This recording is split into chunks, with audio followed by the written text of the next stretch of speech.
Hello friends, villagers excellence 20 channel में आपका स्वागत है। आज हम इकोनॉमिक सर्वे 2019-20 वॉल्यूम सेकंड की वीडियो लेक्चर सीरीज़ का नेक्स्ट लेक्चर शुरू करेंगे। इकोनॉमिक सर्वे हमें हेल्प करता है किसी भी एग्ज़ाम को, चाहे वो एसएससी एग्ज़ाम हो, बैंक एग्ज़ाम हो, यूपीएससी पीसीएस एग्ज़ाम हो, RBI grade officer B, NABARD या कोई भी अदर एग्ज़ाम हो तो उसको क्रैक करने में ये हमें हेल्प करता है। इकोनॉमिक सर्वे वॉल्यूम 2 की ये सीरीज़ जो है स्पेशली डिज़ाइन की गई है यूपीएससी और आरबीआई ग्रेड बी ऑफिसर की पोस्ट के लिए। तो ज़्यादा बातें नहीं करते हुए आपको आपके ड्रीम की ओर लेके चलते हैं और इस वीडियो को शुरू करते हैं। इस वीडियो लेक्चर में हम बात करेंगे चैप्टर नंबर 6 की, जो कि बात करता है sustainable development and climate change के बारे में। और मैं आपको बताना चाहूँगी कि ये जो टॉपिक है ये यूपीएससी का फेवरेट टॉपिक है, एनवायरनमेंट। सो इस टॉपिक को बहुत ही ध्यान से सुनिए और लास्ट तक इस वीडियो को ज़रूर देखिए। तो चलिए शुरू करते हैं। Let's start the video. Sustainable development goal ये जो है बेसिकली हमें एक फ्रेमवर्क प्रोवाइड कराता है जिसमें कि हमें आंसर करना होता है उन सारे डेवलपमेंट चैलेंजेस का। कौन से डेवलपमेंट चैलेंजेस, यानी एक ऐसा डेवलपमेंट होना चाहिए जो कि सस्टेनेबल हो, यानी कि जो सोशल, इकोनॉमिक और एनवायरमेंटल इनइक्वालिटीज से फ्री होना चाहिए। और साथ ही साथ हम एक ऐसा एनवायरनमेंट, एक ऐसा प्लेनेट दे आने वाली जनरेशन को जो कि मोर ग्रीनर और हेल्दी हो। तो इंडिया जो है ऐसा इकोनॉमिक डेवलपमेंट जो कि सस्टेनेबल हो उसको लेके आने के लिए बहुत सारे इनिशिएटिव लेके आया है ताकि इंक्लूसिव डेवलपमेंट हो सके। इंक्लूसिव डेवलपमेंट का मतलब क्या होता है, यानी हमारी वर्तमान पीढ़ी की ज़रूरतों को, सारी ज़रूरतों को पूरा करें, लेकिन आने वाली पीढ़ी के लिए भी हम जो है रिसोर्सेज को बचा सके। तो ऐसा डेवलपमेंट करने की हमें ज़रूरत है। उसके लिए इंडिया कौन कौन सी पॉलिसीज़ लेके आए हैं तो उसके कुछ एग्जांपल्स दिए हैं, जैसे कि electrify rural house hold, augmented the usage of renewables sources. जैसे इसका एग्जांपल ले सकते हैं, जैसे हम सौर ऊर्जा से बिजली बनाने की जो प्रोसेस है उस पर अभी हम ज़्यादा फोकस कर रहे हैं, सोलर प्लांट्स लगाए जा रहे हैं। माल न्यूट्रिशन को एलिमिनेट करने के लिए हम जो है पॉलिसीज़ लेके आ रहे हैं। पॉवर्टी ख़त्म करने के लिए लेके आ रहे हैं। प्राइमरी एजुकेशन को बढ़ा रहे हैं। सैनिटेशन और हाउसिंग फॉर ऑल पे ज़्यादा ध्यान दे रहे हैं। साथ ही साथ पीपल्स को, यंग पीपल्स को जो है वो स्किल से इक्विप्ड कर रहे हैं ताकि वो ग्लोबल लेबर मार्केट में जो है वो compete कर सके। साथ ही साथ इन सब प्रोसेस के लिए फाइनेंस और फाइनेंशियल सर्विस भी प्रोवाइड कराई जा रही हैं। तो जो इंडिया का एफर्ट्स है, यानी जो हम सस्टेनेबल डेवलपमेंट गोल को अचीव करने के लिए जो इंडिया का एफर्ट कर रहे हैं उसका जो हमारा कंट्रीब्यूशन है वो हमारा ग्लोबल लेवल पे दिखाई दे रहा है आज के टाइम पे। और हमारे जो एफर्ट्स हैं उन सारे एफर्ट्स का रिजल्ट ये आ रहा है कि जो हमारा फॉरेस्ट कवर है, ट्री कवर है, वो हमारा लगातार बढ़ता जा रहा है। और इन सब से जो इंडिया में जो हमारा एमिशन हो रहा था हर साल उसकी इंटेंसिटी में रिडक्शन आया है। और वो रिडक्शन कितना है, 2005 to 15 में वो रिडक्शन कितना है, हमारी जीडीपी का 21% है। यहाँ मैं आपको बताना चाहूँगी कि आरबीआई ग्रेड बी ऑफिसर और यूपीएससी के एग्ज़ाम पैटर्न में ये मेन फ़र्क सिर्फ इतना होता है कि जो आरबीआई ग्रेड ऑफिसर बी है वो स्टैटिक पोर्शन पे ज़्यादा फोकस करता है, यानी हमें डाटा पे वो ज़्यादा फोकस करता है। इसलिए हमें इकोनॉमिक सर्वे बजट का जो डाटा है वो हमें एकदम से जो है उसको बहुत अच्छे से कवर करना है ताकि इसमें से आने वाला एक भी क्वेश्चन हमसे ना छूटे। अब अगर हम इंडिया की और सस्टेनेबल डेवलपमेंट गोल्स में जो प्रोग्रेस है अगर उसकी हम बात करते हैं तो जो हमारे सस्टेनेबल डेवलपमेंट गोल्स हैं इंडिया ने उनको कि कौन सा स्टेट जो है उनको बेहतर तरीके से अचीव कर पा रहा है, कहाँ हमारी परफॉर्मेंस अभी वीक है, कहाँ हमें और ज़्यादा जो है मेहनत करने की ज़रूरत है, उसके लिए हम लेके आए हैं sustainable development goal India index 2019। इसका जो फर्स्ट एडिशन था उसमें जो है स्टेट और यूटी शामिल किए गए थे और 62 इंडिकेटर्स के साथ वो जो है हमारा पहला इंडेक्स आया था और 13 गोल उसके अंदर शामिल थे। और जो हमारा 2019 का इंडेक्स है ये ज़्यादा कॉम्प्रिहेंसिव है, यानी कि इसमें जो है हमने ज़्यादा इंडिकेटर्स को शामिल किया है।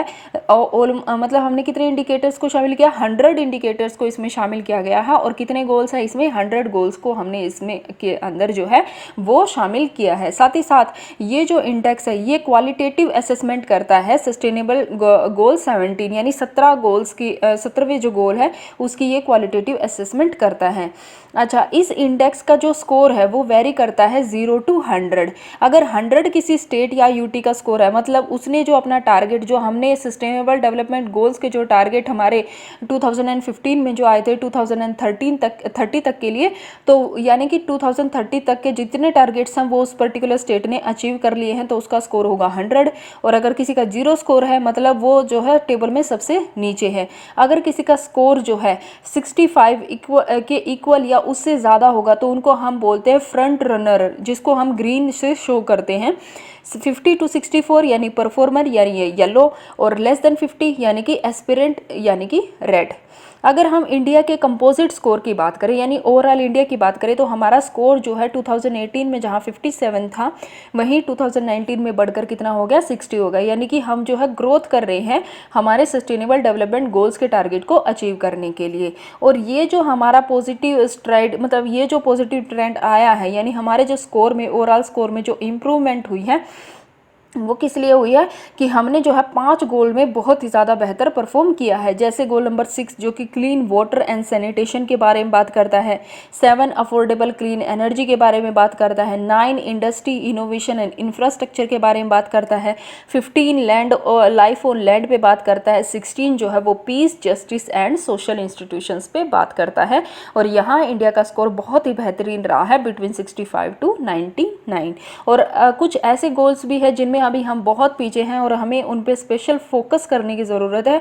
वो कौन से हैं? वो है गोल नंबर 2 जो कि ज़ीरो हंगर के बारे में बात करता है, गोल नंबर 5 जो कि जेंडर इक्वालिटी के बारे में बात करता है, जहां हमारा ओवरऑल स्कोर है वो 50 से लेस है। यानी हमारी जो कंट्री का स्कोर है वो लाई करता है बिटवीन 50 एंड 64। यानी हमें और ज़्यादा इम्प्रूवमेंट करने की इसके अंदर अभी ज़रूरत है। अब हम बात कर लेते हैं, क्योंकि थ्रू आउट द चैप्टर हम बात करेंगे डिफरेंट डेवलपमेंट गोल्स के बारे में, उनको अचीव करने के लिए गवर्नमेंट ऑफ इंडिया की तरफ से जो भी हमारी पॉलिसीज़ लेके आई गई हैं, स्कीम्स लेके आई गई हैं, उनके बारे में।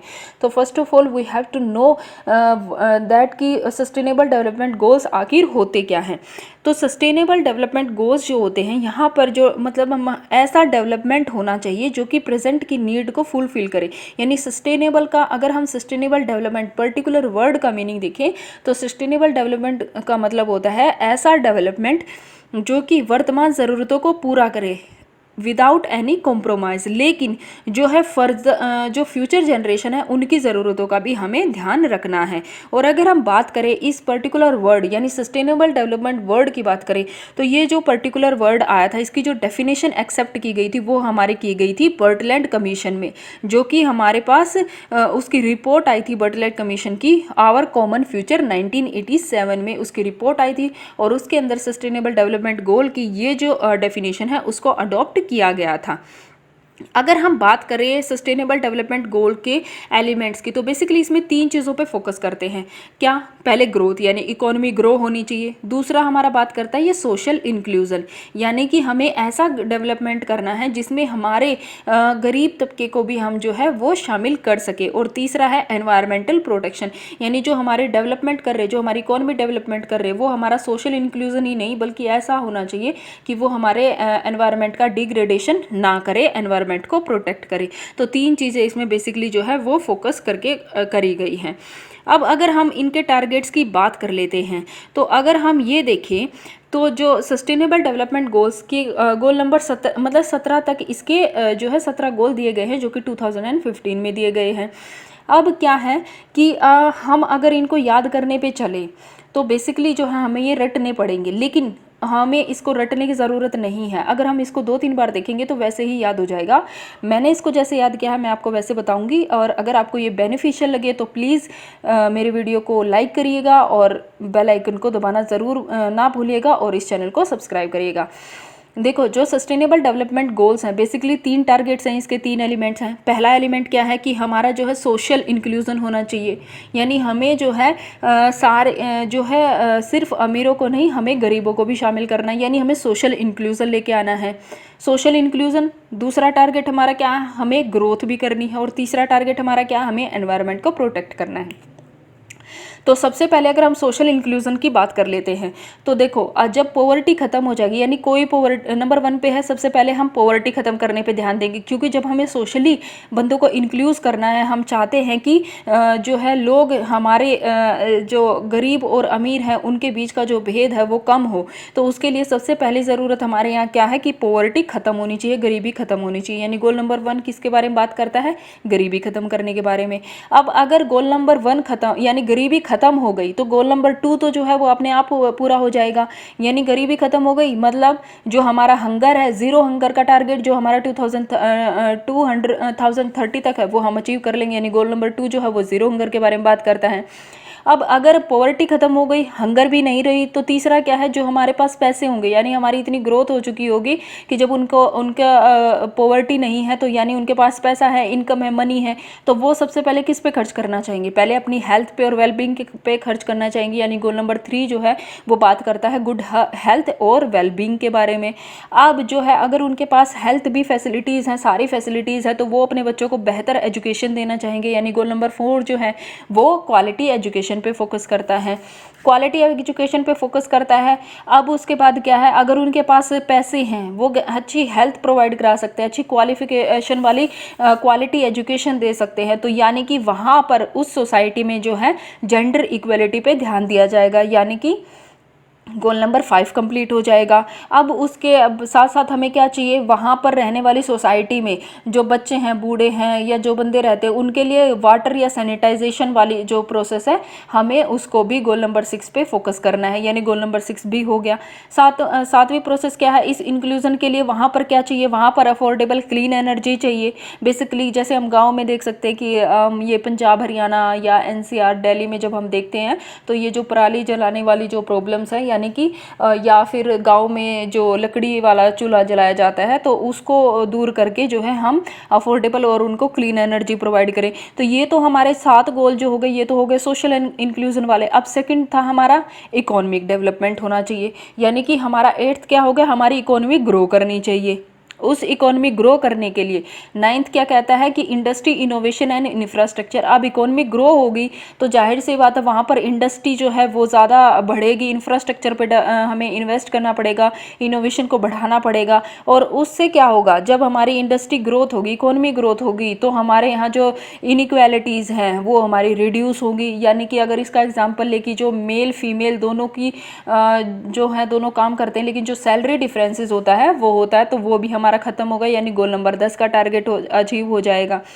अब जब हमारी इकोनॉमी ग्रोथ होगी और हमारा सोशल इंक्लूजन भी होगा तो हमारे लिए क्या होगा, हमें सस्टेनेबल सिटीज़ और कम्युनिटीज़ बनाई जाएंगी, ताकि जो सारे रिसोर्सेज हैं उनका बेहतर तरीके से यूज़ हो सके। और इन सोसाइटीज़ को, इन कम्युनिटीज़ को बनाने के लिए जो हमारे रिसोर्सेज हैं उनका कंजप्शन और उनका प्रोडक्शन जो है हमें बेहतर तरीके से करना होगा। अब ये बात हो गई हमारे इकोनॉमिक गोल्स की।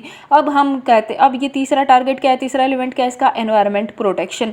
तो जब एनवायरनमेंट प्रोटेक्शन की बात करेगा तो ये जो हम सोशल इंक्लूजन अपना रहे हैं, जो डेवलपमेंट कर रहे हैं, उसको किसको ध्यान में रख के करना पड़ेगा, क्लाइमेट एक्शन को ध्यान में रख के करना पड़ेगा। यानी गोल नंबर 13 जो है वो क्लाइमेट एक्शन की बात करता है। और साथ ही साथ हमें क्लाइमेट का, सिर्फ क्लाइमेट की बात नहीं कर सकते हम, सिर्फ एयर की बात नहीं कर सकते हम, लाइफ बिलो वाटर की भी बात करेंगे यानी गोल नंबर 14, और लाइफ ऑन लैंड की भी बात करेंगे यानी गोल नंबर 15। और 16 कहता है कि ये जो सारी प्रोसेस है ये पीस, जस्टिस और स्ट्रॉन्ग इंस्टीट्यूशंस के साथ हो सकती है, हार्मनी के साथ हो सकती है, यानी गोल नंबर 16। और 17 कहता है पार्टनरशिप फॉर द गोल्स। यानी कि ये जो सारी गोल्स हैं, यानी जो हमारे सस्टेनेबल डेवलपमेंट गोल्स में हम देख सकते हैं कि जो हमारा सोशल इंक्लूजन वाला आता है, या हमारी इकोनॉमिक ग्रोथ आती है, या जो हमारा एनवायरनमेंट प्रोटेक्शन है, ये हम जो है अकेले नहीं कर सकते, बल्कि ये हमें पार्टनरशिप में करना पड़ेगा। तो हम ऐसे करके जो है अगर इसको हम 2-4 बार लगातार पढ़ लेंगे तो ये हमें जो है बेसिकली टिप्स पे याद हो जाएगा और रटने की इसको कोई ज़रूरत नहीं पड़ेगी। अब अगर ये बात करता है, ये चैप्टर बात करता है, अगर हम इसमें इंडिया के इंडेक्स में अगर हम देखें तो ये कहता है, देखो अगर हम सस्टेनेबल डेवलपमेंट गोल इंडेक्स, अच्छा मैं ये बताना चाहूँगी कि जो सस्टेनेबल डेवलपमेंट गोल इंडेक्स है वो बेसिकली जारी कौन करता है, वो जारी करता है नीति आयोग। तो ऐसे ही क्वेश्चंस जो है वो आरबीआई में पूछे जाएंगे। तो हमसे पूछ सकते हैं सस्टेनेबल डेवलपमेंट गोल में हमारे टारगेट कितने साल तक के लिए रखे गए, यानी 15 साल तक के लिए रखे गए हैं। अगर बेसिकली ईयर पूछ ले तो 2030 तक रखे गए हैं। इंडेक्स कौन जारी करता है, नीति आयोग जारी करता है, और इसमें इंडिया का स्कोर कितना रहा है। तो ये सारा डाटा जो है ये हमें बहुत ही ध्यान से जो है इसको समझना है, और इसको बार बार जो है हमें रिवाइज करते रहना, ताकि ये हमारा टिप्स पे हो जाए।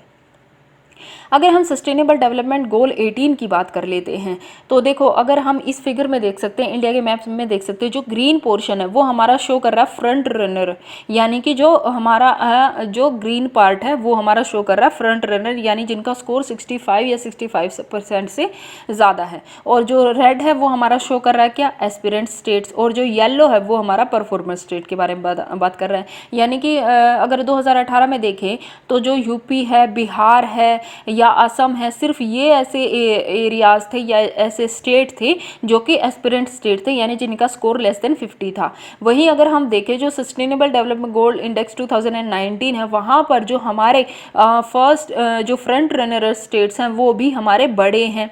और पिछली बार जैसे 2018 के इंडेक्स में सिर्फ 3 स्टेट्स ऐसे थे, अब हो गए हमारा कौन कौन से हो गए, देखो हमारा पास कौन कौन से स्टेट हो गए, इधर से केरला हो गया, तमिलनाडु हो गया, आंध्रा हो गया, तेलंगाना हो गया, कर्नाटका हो गया, इधर से गोवा हो गया हमारा, और अगर हम बात करें तो हिमाचल प्रदेश हमारे पास हो जाता है। तो यानी कि हम जो है लगातार जो है इस इंडेक्स में बेहतर परफॉर्म कर रहे हैं। अब ये बात करता है SDG नेक्सस के बारे में। ये एक नेक्सस का, यहाँ पर नेक्सस का मतलब क्या होता है, ये बताता है कि वेरियस जो हमारे पास सस्टेनेबल डेवलपमेंट गोल हैं, वो गोल्स जो हैं उनको हम सिंगल अचीव नहीं कर सकते, यानी कि उनमें लिंकेज है। एक गोल जो है वो दूसरे गोल को अफेक्ट करता है, दूसरे गोल पर डिपेंड रहता है। कि अगर मैं वापस फिगर में जाना चाहूँगी, अगर देखो अगर हम जो है कैसे ये एक दूसरे सेट अटैच करते हैं, जैसे देखो पहला गोल अगर हमने नो पॉवर्टी वाला हासिल कर लिया तो जीरो हंगर वाला हम खुद ब खुद अचीव कर लेंगे, और जो है गुड हेल्थ और वेलबींग भी उससे बढ़ेगी, क्वालिटी एजुकेशन पे हम स्पेंड कर पाएंगे, जेंडर इक्वलिटी भी जो है उससे हम अचीव कर पाएंगे। यानी एक गोल को अगर हम अचीव कर लेते हैं तो जो है उसका इफेक्ट जो है वो आने वाले दूसरे गोल्स पे भी पड़ेगा। तो SDG नेक्सस में ये बहुत सारे एग्जांपल्स लेता है और हमें ये बताता है कि अगर हम एक गोल को अचीव करके और दूसरा गोल जो है वो हमारा बेहतर, उस गोल को हम कैसे अचीव कर सकते हैं डिफरेंट सेक्टर्स में, डिफरेंट स्किल्स में। तो ये यानी ये कहना चाहता है कि हमें जो है हमें पूरे सिस्टम, मतलब जो ये कंपोनेंट्स हमारे तीनों कंपोनेंट्स हैं, सोशल वाला, इकोनॉमिक वाला और जो हमारा एनवायरनमेंट वाला है, इनको हमें अलग अलग देखने की ज़रूरत नहीं है, बल्कि इनको हमें एक ही इंडिविजुअल कंपोनेंट ना देख के इनको हमें कंबाइंड देखने की ज़रूरत है, ताकि जो हमारा है एक दूसरे से इंटरलिंक है ये, क्योंकि और उससे इंटर रिलेट करे और जो रिसोर्सेज है उनका बेहतर तरीके से जो है हम यूज़ करें। ठीक है। तो अगर इसमें बहुत सारे एग्जाम्पल लिए गए हैं, जैसे ये बताया गया है, पहले नेक्सस का एग्जाम्पल लिया गया है एजुकेशन एंड इलेक्ट्रिसिटी नेक्सस, यानी ये बात करता है देखो ऑल स्टेट में, यानी जहाँ 2014-15 में इलेक्ट्रिसिटी रेट ये बताया गया है, और ये हमारा 2014-15 में लिटरेसी रेट बताया गया है। यानी हम देख सकते हैं कि जिन स्टेट में जो इलेक्ट्रिसिटी रेट ज़्यादा है वहाँ पर जो है लिटरेसी रेट भी ज़्यादा है, क्योंकि स्कूलों में जो है बेसिकली वहाँ पर अगर इलेक्ट्रिसिटी होगी यानी इंफ्रास्ट्रक्चर डेवलपमेंट होगा, तो यानी वहाँ पर जो है वो बच्चे और ज़्यादा पढ़ने के लिए आएंगे। अगर ये बात करें जो हमारा जो नेट एनरोलमेंट रेशो है, अगर हम उसकी बात करें तो देखो इन्होंने बहुत सारे एग्जांपल्स लिए हैं। कुछ ऐसे स्टेट के एग्जांपल्स लिए हैं जहाँ पर इलेक्ट्रिसिटी रेट भी ज़्यादा है और वहाँ पर जो है नेट एनरोलमेंट रेशो भी ज़्यादा है। कुछ ऐसे स्टेट के एग्जाम्पल ये हैं जहाँ इलेक्ट्रिसिटी रेट कम है तो वहाँ पर जो है नेट एनरोलमेंट रेशो भी हमारे पास जो है वो कम है। यानी ऐसे स्टेट जैसे हरियाणा, केरला, कर्नाटका, ऐसे स्टेट जहाँ पर ह्यूमन डेवलपमेंट इंडेक्स भी ज़्यादा है तो वहाँ पर क्या है, वहाँ पर हमारा नेट एनरोलमेंट रेशो भी ज़्यादा है। और कुछ ऐसे स्टेट जैसे बिहार, यूपी की अगर हम बात करें, उड़ीसा, छत्तीसगढ़, जहाँ पर हमारा ह्यूमन डेवलपमेंट इंडेक्स हमारा में रैंकिंग हमारी कम है, वहाँ पर जो है हमारा जो नेट एनरोलमेंट रेशो है वो भी हमारी क्या है, कम है। अब अगर हम बात कर लेते हैं, एक दूसरा एग्जाम्पल इन्होंने लिया है nexus between energy and health health. देखो जहाँ पर अगर हम किसी हॉस्पिटल की बात करें, अगर हॉस्पिटल में इलेक्ट्रिसिटी ज़्यादा है तो ऑब्वियसली बात है वहाँ पर क्या है, हेल्थ फैसिलिटीज़ बहुत ज़्यादा होंगी। इन्फेंट मोर्टेलिटी रेट जो है ये इससे रिलेट बताया गया है कि जैसे जैसे एनर्जी बढ़ेगी वैसे वैसे हमारा IMR रेट जो है वो कम होता चला जाएगा। तो ऐसे बहुत सारे एग्जाम्पल इन्होंने लिए हैं। अब ये बात कर लेता है क्लाइमेट चेंज के बारे में। ये कहता है कि इंडिया ने, देखो हमारे, अब हम फोकस करेंगे बेसिकली इंडिया ने कौन कौन सी पॉलिसीज़ लेके आए हैं, इंडिया ने कैसे कैसे इन गोल्स के लिए जो है ग्रोथ किए हैं और कहाँ कहाँ हमें जो है फोकस करने की ज़रूरत है। ठीक है, तो अगर हम बात करें क्लाइमेट चेंज के बारे में तो इंडिया ने जो है अपनी रिपोर्ट सबमिट की, यानी अपना एनडीसी की फुल फॉर्म पूछी जा सकती है, जैसे नेशनली डिटरमाइंड कंट्रीब्यूशन, यानी इंडिया ने अपनी ये एक नेशनल डिटरमाइंड एनडीसी सबमिट किया under Paris agreement. Paris agreement कब हुआ था? 2015 में, जिसके बाद सस्टेनेबल डेवलपमेंट गोल्स आए थे, ताकि जो हम ये देख सके कि जो हमारी कंट्री है वहाँ का जो डेवलपमेंट है उसको भी हम ध्यान में रखें और साथ ही साथ उन गोल्स को जो हमें अचीव करने हैं उनको भी हम ध्यान में रखें। अब अगर हम बात कर लेते हैं नेशनली डिटरमाइंड कंट्रीब्यूशन एनडीसी, ये हमारे इंडिया का जो एनडीसी है वो क्या क्या प्रॉमिस करता है? पहला ये प्रॉमिस करता है कि जो हम एमिशन इंटेंसिटी है उसको रिड्यूस करके 2005 के लेवल तक, जो हमारा 2005 का लेवल था उससे हम 33 से 35% कम लेके जाएंगे बाय द ईयर 2030। ठीक है, दूसरा हमारा क्या है? दूसरा हमारा क्या है, जो हमारी जो कैपेसिटी है, यानी जो हमारी पावर कैपेसिटी है वो हमारी 2030 तक, हम उसका टारगेट है कि 40% जो हमारी पावर, जो इलेक्ट्रिकल पावर इंस्टॉल्ड कैपेसिटी हमारे इसमें है, यूज़ हुई है, ये वर्ड हम ज़रूर ध्यान रखेंगे, इलेक्ट्रिक पावर इंस्टॉल्ड कैपेसिटी, ये हमारी कितनी हो जाएगी? जो कैपेसिटी का 40% जो है वो हमारा नॉन फॉसिल फ्यूल सोर्सेज से मिलेगा बाय 2030। तीसरा हमने क्या है, हमने अपना फॉरेस्ट कवर बढ़ाना है और एक्स्ट्रा एडिशन कार्बन सिंक भी हम लेके आएंगे, और उसका टारगेट कितना रखा गया है? उस एक्स्ट्रा कार्बन सिंक का वो रखा गया है 2.5 to 3 billion ton of carbon dioxide by 2030।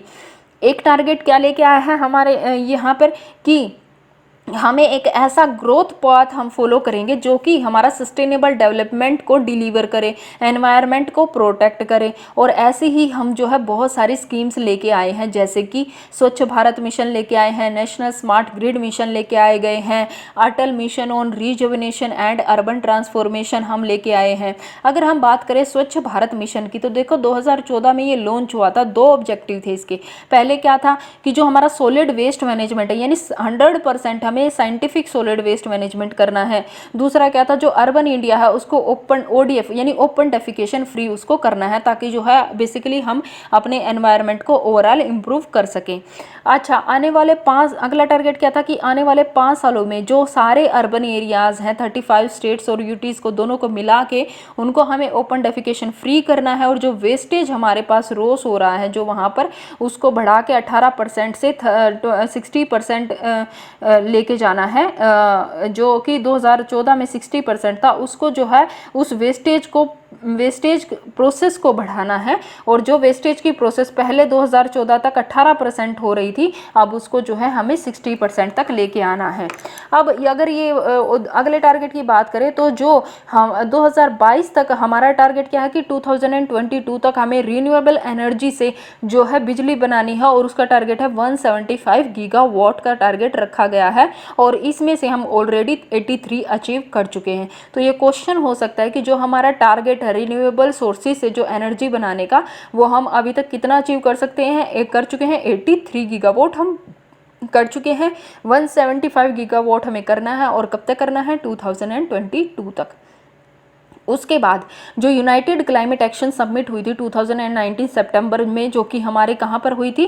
जो हमारी हुई थी इंडिया में, जिसको होस्ट हमने किया था। तो उसमें भी जो है गवर्नमेंट ऑफ इंडिया के में जो हमारे ऑनरेबल प्राइम मिनिस्टर हैं, उन्होंने क्या बताया था कि जो हम अपनी रिन्यूएबल एनर्जी कैपेसिटी जो अब हम 175 गीगावाट तक करना चाहते हैं बाय 2022, वहीं उसका लेटर का टारगेट है जो है वो है 450 गीगावाट, हमारा जो है वो लेटर का हमारा टारगेट है। और साथ ही साथ इन्होंने क्या बताया बताया है कि जो हमारा इमिशन इंटेंसिटी है इंडिया की, वो 2005 टू 14 के पीरियड में कितनी परसेंट लेस हुई है, जीडीपी के 21% लेस हुई है। यानी कि जो इंडिया की टोटल जो अप्रोचेस हैं, टोटल उनके एक्शंस हैं क्लाइमेट चेंज को लेके, वो हमारे जो है सस्टेनेबल जो एक्शंस इंडिया जो है वो ले रहा है। तो कल हम इसमें बात करेंगे इसके अगले पार्ट की, क्योंकि ये लेक्चर जो है बहुत लंबा हो जाएगा। तो कल से हम बात करेंगे progress in India climate change policy. तो मिलते हैं कल नेक्स्ट लेक्चर में। तो तब तक के लिए, जब अगर आपको ये वीडियो पसंद आया है तो please do like share and subscribe my channel. और till then, thank you, bye bye.